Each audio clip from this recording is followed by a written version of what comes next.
An example, because this is a very big bill with a lot of hard work by the banking committee and their staffs.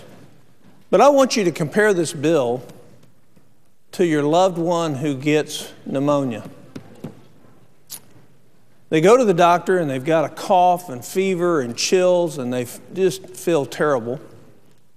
And think about it, if you would take your loved one to the doctor and the answer we'd have is, oh, I think I can take care of that. I can give you something for the cough that will suppress the cough, and I'll give you something to take care of the fever, and I'll give you a little something to take care of the pain in your chest. You go on home, and you come back if you don't get better. And of course, 2 days later, your loved one ends up in the hospital with raging now bilateral pneumonia and sepsis, bacteria in the blood. And this bill is kind of like that.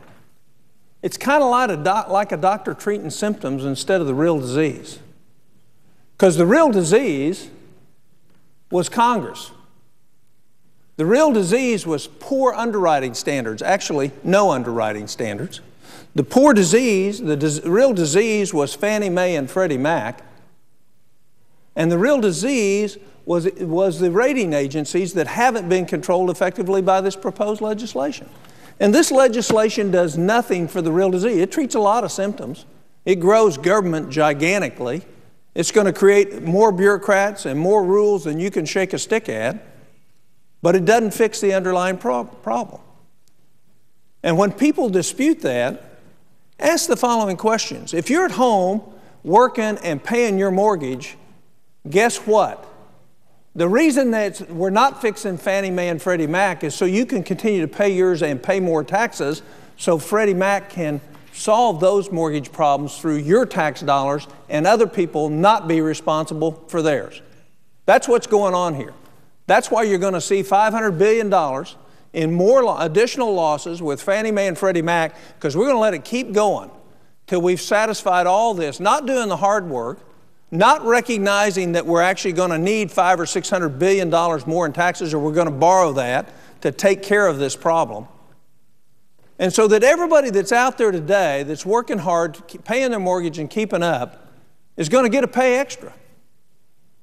Because we're not going to fix Fannie Mae and Freddie Mac in this bill. That's why this amendment is so important. We decided in this country a long time ago that we were going to set forth a policy to help people own homes. Except we overdid it. And then we created incentives that would take out the worst nature in people. And if you don't believe that, just look at Long Beach Mortgage, where 90% of the mortgages they wrote prior to them folding were totally fraudulent. Where was the oversight? There wasn't any. The Office of Thrift Supervision, but we didn't oversight the Office of Thrift Supervision.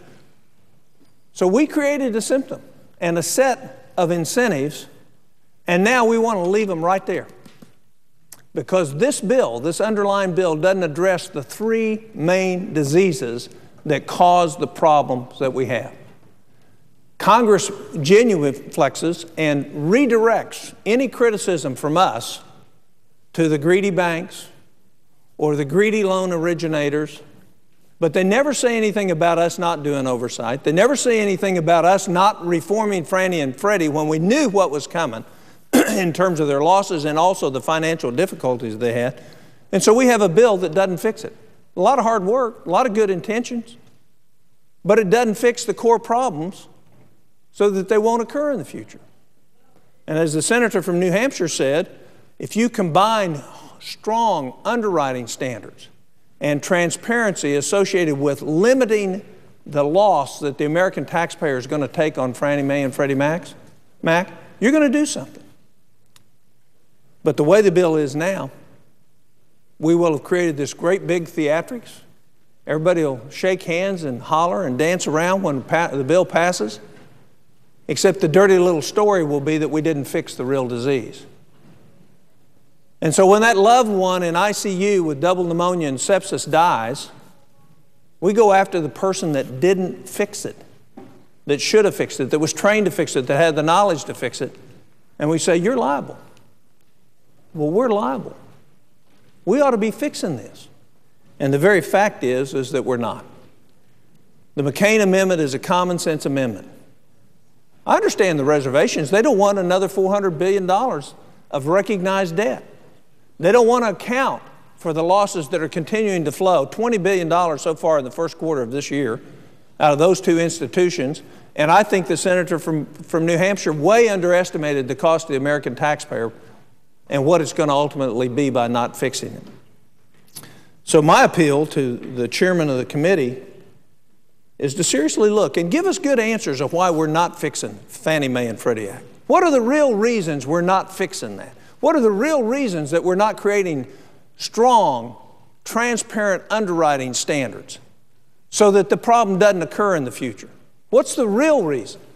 What's the real reason that we don't hold accountable the rating agencies and take away the conflict of interest thoroughly, not partially, but thoroughly from the rating agencies? You know, if the rating agencies had been doing their jobs, there's supposed to be a check.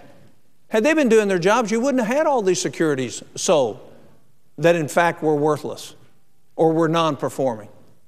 But they didn't do their job. We didn't do our job. Fannie Mae and Freddie Mac didn't do their job.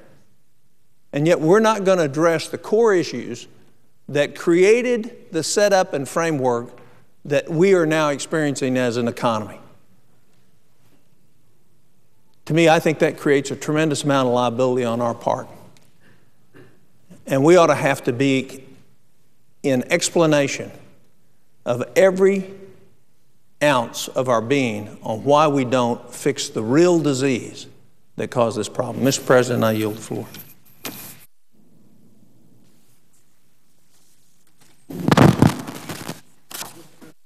Mr. President, from Connecticut.